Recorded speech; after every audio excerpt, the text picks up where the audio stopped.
Good morning, Radhe Radhe friends. कैसे हो आप सभी। वीडियो अच्छी लगी तो लाइक कमेंट जरूर करें। सतमा रिएक्शन में आप सभी का बहुत बहुत स्वागत है। तो आंटी ने अपना डिसीजन सुना दिया है कि उन्हें घर में कमरा नहीं मिलेगा और अगर उन्हें कमरे की जिद की है तो बाहर जाके रहना पड़ेगा। आंटी को कोई टेंशन नहीं है क्योंकि आंटी 10 साल तक आराम से अपने पति के साथ जिंदगी बिता सकती हैं।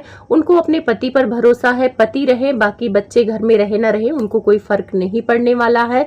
साथ में जगत भाभी ऐसी हालत में जगत भैया को अपने हाथों से खाना खिला रही हैं और इसी वजह से जगत भैया को अपने साली से पूरी सेवा लेनी पड़ रही है। साली उनके बालों में मसाज कर रही हैं। बहुत सारी बातें हैं। अगर आप चैनल पे नए हैं तो प्लीज़ सब्सक्राइब कर लें। वीडियो अच्छी लगे तो लाइक कमेंट जरूर करें।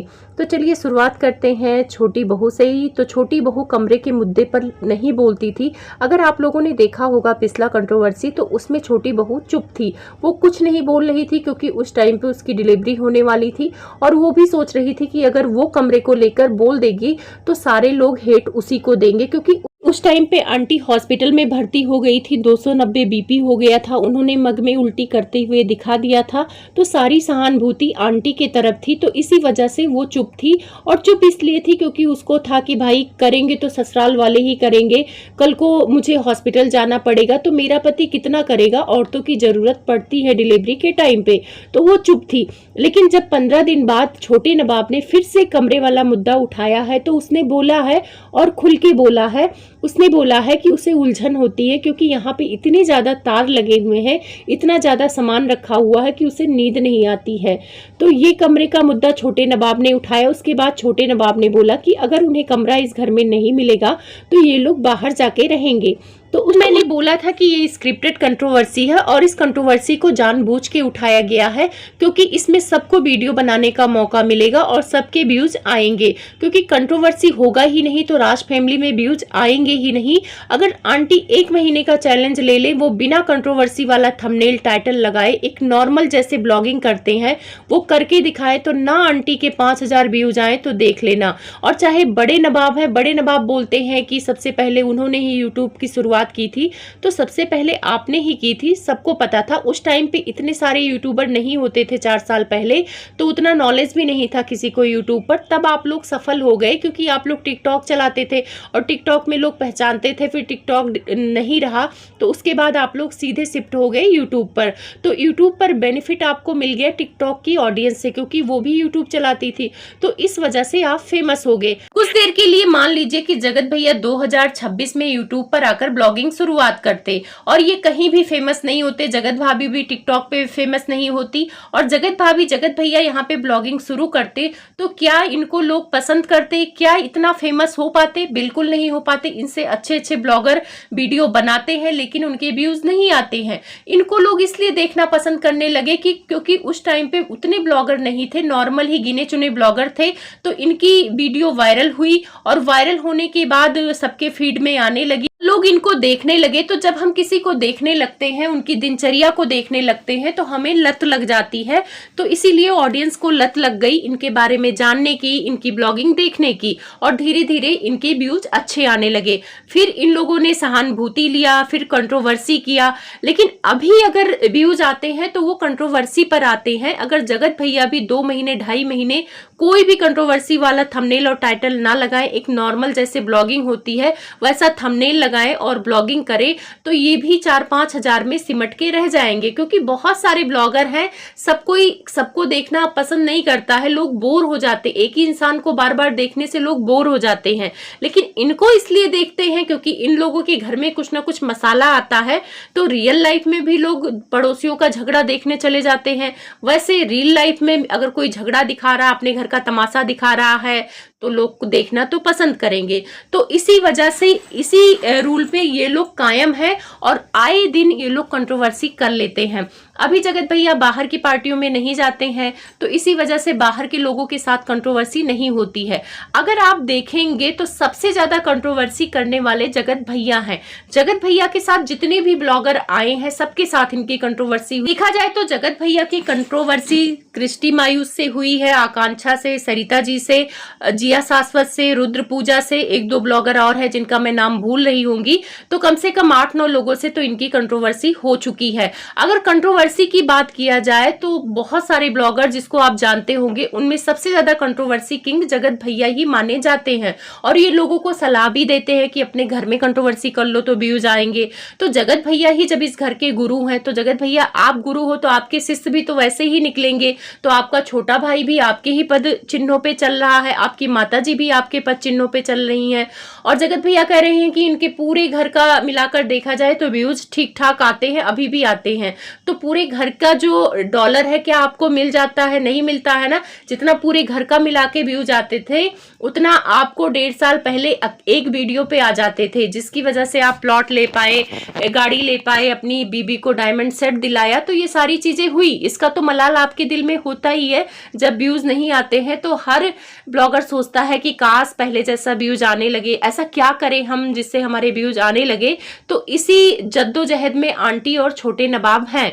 तो इन लोगों ने सोचा कि जो कंट्रोवर्सी हमने छोड़ा था उसी को आगे करते हैं। वैसे कमरे वाली जो प्रॉब्लम है वो रियल है, उसको प्रॉब्लम है, वो कमरा चाहता है, लेकिन उसको भी पता है कि उसकी माताजी कमरा नहीं देंगी। तो वो सोच रहा है कि चलो ये बातें घर के अंदर छुपाने से अच्छा है लोगों को बताएंगे तो सहानुभूति मिलेगी और लोग वीडियो देखना भी पसंद करेंगे। तो उसने अपनी वीडियो में बता दिया कि वो घर छोड़ देगा। अब लोग आंटी के वीडियो का इंतजार कर रहे थे, और मैं भी सोच रही थी कि आंटी का वीडियो आएगा तो रटा रटाया 2 डायलॉग आंटी का आएगा जो पहले कंट्रोवर्सी में कर चुकी हैं, यानी 15 दिन पहले, कि मैं ऊपर का कमरा नहीं दूंगी क्योंकि मुझे इस घर में बंटवारा नहीं चाहिए, और अगर कमरा नहीं चाहिए तुम लोगों को, यहाँ नहीं रह सकते हो, तो तुम लोग घर के बाहर चले जाओ, अपना देख लो। और सेम आंटी जी ने वही कहा। देखो मैं आंटी जी को कितना अच्छे से पहचानने। आंटी ने अपना रटा रटाया डायलॉग मारा कि वो अपने घर का बंटवारा नहीं करेंगी, वो 2nd फ्लोर का कमरा नहीं देंगी क्योंकि बंटवारा हो जाएगा, और अपने जीते जी घर का वो बंटवारा नहीं करेंगी। अगर आप लोग सोचना आंटी जी ये बोल दें डायरेक्ट कि मैं कमरा नहीं दूंगी, जो करना है कर लो, तो आंटी जानती है कि इससे हेट मिलेगा। लेकिन आंटी बंटवारे वाली बात इसलिए लाती है ताकि आंटी को सहानुभूति मिले, और मिल भी रही है। लोग कह रहे हैं आप बहुत अच्छी बात कह रही हैं, घर में बंटवारा क्यों करना, किसी को ऊपर क्यों रखना। तो यहाँ पे बंटवारे की तो बात छोटा नवाब कर ही नहीं रहा, यहाँ पे कमरे की बात हो रही है, किचन की बात नहीं हो रही है। पर आंटी जानबूझ के किचन की बात ला रही हैं ताकि लोगों से छोटे नवाब को गालियां पड़े और उनको सहानुभूति मिले और ये कंट्रोवर्सी चलती रहे। तो कुल मिला के आंटी कमरा नहीं देना चाहती हैं, पर आंटी कमरा देंगी। आंटी बोल रही हैं कि 4थे मंजिल पे जाओ जहां पे जगत भैया कमरा बना रहे हैं, तुम भी बनवा लो। मतलब जगत भैया एक कमरा बनवा रहे हैं, उसके बगल में तुम भी बनवा लो। तो भाई छोटे नवाब के पास इतना पैसा होता तो क्या वो कमरा मांगता? वो भी बाहर निकल के जगत भैया की तरह महल बना लेता। बहुत सारे लोग कह रहे हैं कि छोटा बेटा कंजूस है। भाई कंजूस नहीं है, उसकी उतनी इनकम नहीं है। अगर हम हैं, हमारे पास उतनी इनकम नहीं आती है, लिमिटेड इनकम आती है, तो हम अपना खर्चा बहुत समेट के करेंगे। छोटे नवाब के पास लिमिटेड पैसे आते हैं। खुला पैसा किसके पास आता है? जगत भैया के पास, क्योंकि जगत भैया के बहुत सारे बिजनेस हैं, कुछ छुपे हुए बिजनेस हैं। पॉडकास्ट में मनोज दे के बताया था ना छुपे हुए बिजनेस। तो जिस इंसान के छुपे हुए बिजनेस है उसके पास तो पैसा ज्यादा होगा, और जिस इंसान के छुपे हुए बिजनेस नहीं है तो उसके पास पैसा कम होगा। तो उसे चाहे आप कंजूस बोलो, चाहे निकम्मा बोलो, चाहे नकारा बोलो। तो आंटी का दोगलापन देखो, कमरा तो दे रही है लेकिन सबसे 4th फ्लोर पे दे रही है। अच्छा आंटी कह रही है कि बंटवारा, तो क्या आंटी चौथे मंजिल पे रहने पे बंटवारा नहीं हो जाएगा? चौथे मंजिल पे तो नीचे सीढ़ियां आने में घुटने दर्द होने लगेंगे, तो इंसान सोचेगा चलो ऊपर ही बना खा ले। तो बंटवारा होने का चांस तो चौथे मंजिल पे है, और 2nd फ्लोर पे तो लोग रहते हैं और 1st फ्लोर पे आके खाना बनाते हैं, खाते हैं। हम लोगों के घर में भाभियों को ऊपर वाला कमरा दिया गया है, तो क्या बंटवारा हो गया? आप सब में बहुत सारे ऐसे लोग होंगे जिनके नीचे कमरे नहीं है, ज्यादा फैमिली है तो ऊपर बने हैं कमरे, तो बहुओं को ऊपर मिल जाता है। तो क्या बंटवारा हो गया है? नहीं होता है। कुल मिला के आंटी को कमरा देना ही नहीं है, इस मुद्दे को खींचना है। और आंटी ने एक बात बोली है कि 10 साल तक उनको किसी की जरूरत नहीं है, जिसका मन करे जहां जाना चाहे जाए। तो वो चाहती है कि छोटा नवाब और उनकी बहू घर से चले जाएं, आंटी भी आराम से रहें, आंटी भी अपने पति के साथ रहें, क्योंकि पति के अलावा उनको बेटों से बहुत ज्यादा लेना देना है ही नहीं। और वो हमेशा कहती भी है कि उनका पति है तो किसी की जरूरत नहीं है, बस उनके पति सही रहे, पति ही सब कुछ है। लेकिन यही बात अगर बहुओं पे लागू हो जाती है, उनके पति आगे पीछे घूमने लगते हैं, फिर आंटी को गुस्सा आता है।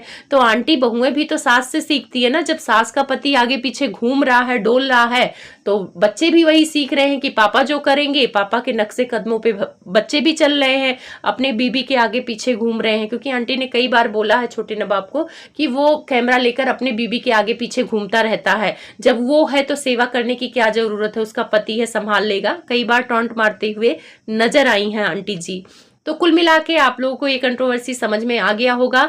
छोटा नवाब कहीं नहीं जा रहा है घर छोड़कर, आंटी जी को भी पता है कि वो कहीं नहीं जा सकता है, क्योंकि उसके पास अभी इतने पैसे हैं नहीं है। उसी का फायदा आंटी जी उठा रही हैं, इसीलिए ताना भी दे देती हैं, टॉन्ट भी दे देती हैं। कहते हैं ना, जब अपना सिक्का खोटा तो इंसान सब कुछ सहता है। तो जब भंजना के पास अभी पैसे हैं नहीं, उसे उसी कमरे में बिताना पड़ेगा, उसे कमरा नहीं मिलेगा। अच्छा आप लोग देखना, आंटी 2 कमरे छका के बैठी हैं, एक बेडरूम है और एक ओपन वाला बेडरूम है इनका, जहाँ पे ये सोती हैं। तो जगत भाभी यहाँ पर नहीं रहती हैं, तो अभी जितने सामान है उसके कमरे में ये चाहती आंटी तो जगत भाभी के कमरे में रख सकती थी। अभी इसका कमरा खुला छोड़ देती, और आंटी कह भी रही थी कि बहुत बदबू आ रही है, फिनाइल से करेंगे तो वहीं पे मालिश होती है, वहीं पे दूध गिरता है सब कुछ, तो वहां पे कमरे में बदबू आती ही आती। हम लोगों के यहाँ जो ये सौरी वाला कमरा होता है वो अलग होता है, जिसके बच्चे होते हैं उसी में रहते हैं 12-15 दिन, और जब बच्चा थोड़ा बड़ा हो जाता है तब अपने बेडरूम में आते हैं। इनका सौरी भी उसी बेडरूम में पड़ा हुआ है, तो फिर बदबू तो आना जायज है। और वहां पे वो बोलती भी है भंजना आंटी से कि मुझे नींद नहीं आती है, बहुत बदबू आ रही है। तो आंटी कहती तुम लोग फालतू सामान भरे हो, इन्वर्टर यहाँ कौन रखता है रूम में। तो छोटा नवाब कहता है कि बड़े भैया भी तो इन्वर्टर सबसे पहले रूम में वही लगाए हैं। तो आंटी बोलती तुम उसकी बड़ी पटीदारी करते हो, उसका देखा देखी करते हो। तो आंटी एक तरफ तो आप कहती हैं कि बड़े बेटे जैसा चलो, तुम बड़ा बेटा जैसा कमाओ, तरक्की करो, और जब बड़े बेटे के पद चिन्हों पे आपका छोटा नवाब चलता है तो आपको बुरा लगने लगता है। मतलब बड़ा बेटा कमरे में लगाया इन्वर्टर तो वो सही है, लेकिन छोटा बेटा लगा लिया तो वो गलत है। आप लोगों ने देखा कितना नाटक किया था आंटी ने कि एक इन्वर्टर अपने कमरे में लगा लिया, मेरे इन्वर्टर है ही नहीं, जबकि शुरुआत बड़े भैया ने ही किया था। पर आंटी ने बड़े भैया को एक शब्द भी नहीं बोला, क्योंकि आंटी को हिम्मत ही नहीं है बोलने की। फिर सारे सामान को बोलती है कि ये इसको सेट कर दो, मैं इस कमरे में रहूं तो सेट कर दूं। तो आंटी आप कमरे में नहीं रहती हैं तो फिर भी आप सेट कर दीजिए, आपके बहू का ही कमरा है, अभी वो नहीं कर पा रही है तो आप ही सेट कर दीजिए। जब आप कहती हैं कि आप सेट कर देंगी तो आपका दोगलापन दिख जाता है आंटी आपके ही बातों में कि आप भेदभाव करती हैं दोनों बच्चों में। बड़ा बेटा कुछ भी करे, कुछ भी गलत करे वो सही है, और छोटा बेटा अगर वही काम कर ले तो वो बहुत बुरा है। थोड़ा जगत भाभी के बारे में बात कर लिया जाए। जब से एडिटर इनका अंबाला गया है तब से ये लोग फेसबुक पर ज़्यादा एक्टिव हो गए हैं। जगत भैया ने एक रील डाला है जहां पर वो जगत भाभी से बोलते हैं, जगत भाभी उनको खाना खिला रही होती हैं तो वो बोलते हैं हेलो गाइस, देखो बेचारी इस हालत में भी मुझे अपने हाथों से खाना खिला रही है। तो वहां पे जाके लोग इनका ही मजाक बना रहे हैं। कुछ लोग लिख रहे हैं कि भाई हालत तो उसकी ठीक ठाक है, कौन सी हालत में है, और इस हालत में प्रेगनेंसी में बोलते हैं तो क्या तुम्हारी बीबी प्रेग्नेंट है? तो अगर प्रेग्नेंट है तो हम लोग 9 महीने के बाद बच्चे का इंतजार करेंगे, और 9 महीने के बाद अगर बच्चा नहीं आएगा तो फिर आकर यही कमेंट करके तुमको गालियां देंगे। कुछ लोग कह रहे हैं कि बवासीर हो गया है क्या जो इस हालत में तुम्हें खाना खिला रही है, बैठ नहीं पा रही है। मतलब ये लोग अपना ही मजाक बनवा रहे हैं। उसके बाद एक वीडियो और आया है जहां पर छोटी साली साहिबा इनकी बालों का मसाज करते हुए नजर आई हैं और जगत भाभी वहां पर बैठी होती हैं। तो वहां पे लोग उसी रील का मजाक बना रहे होते हैं कि बेचारी इनकी बीबी तो इस हालत में है तो सारा सेवा भाव तो साली से कराना पड़ेगा। उसके बाद जगत भाभी का एक रील और आया है जहां पे पूरे मतलब इनके घर में जितने एडिटर वगैरह सब रहते सब मिलके ताश खेल रहे होते हैं। तो वहां जगत भाभी पूरा सलवार जो है थोड़ा वैसा पहनी होती है, धोती सलवार थोड़ा ऊंचा भी होता है तो ऊपर करके जैसे गांव में अजीब तरह से बैठते नहीं वैसे बैठी हैं, उसका भी लोग मजाक कर रहे हैं। उसके बाद एक रील और डाली है जगत भाभी जहाँ पे ये फ्रिज से कुछ निकालने जा रही होती हैं और वहाँ पे ये स्लीवलेस पट्टी वाला सूट पहनी होती हैं। वो पीछे से थोड़ा बड़ा होता है तो वो पूरा पीछे से इनका पीठ और मतलब सब कुछ दिख जाता है। तो वो भी लोग बोल रहे हैं कि अगर कपड़े पहनती हो तो कम से कम देख लिया करो कि ढंग से पहनो। और वहाँ पे वो दुपट्टा ली थी, दुपट्टे से चाहती तो कवर कर सकती, पर दुपट्टा पता नहीं किस तरफ से नीचे को गिराया कि पूरा पीठ उनकी दिखने लगी। पीठ मतलब नहीं हाथ के नीचे वाला भाग पूरा दिखने लगा। तो लोग गंदा गंदा कमेंट्स कर रहे हैं और सबसे ज़्यादा मुझे हंसी उस कमेंट पे आया है जहाँ पे इन्होंने बोला है कि इस हालत में मुझे खिला रही है, तो लोग बवासीर लिख रहे हैं। तो ये लोग अपना मजाक खुद बनवाते हैं भाई। ऐसी हालत जब आएगी तब आप लोगों को बताना, ऐसे अपना मजाक क्यों बनवा रहे हो कंटेंट के लिए।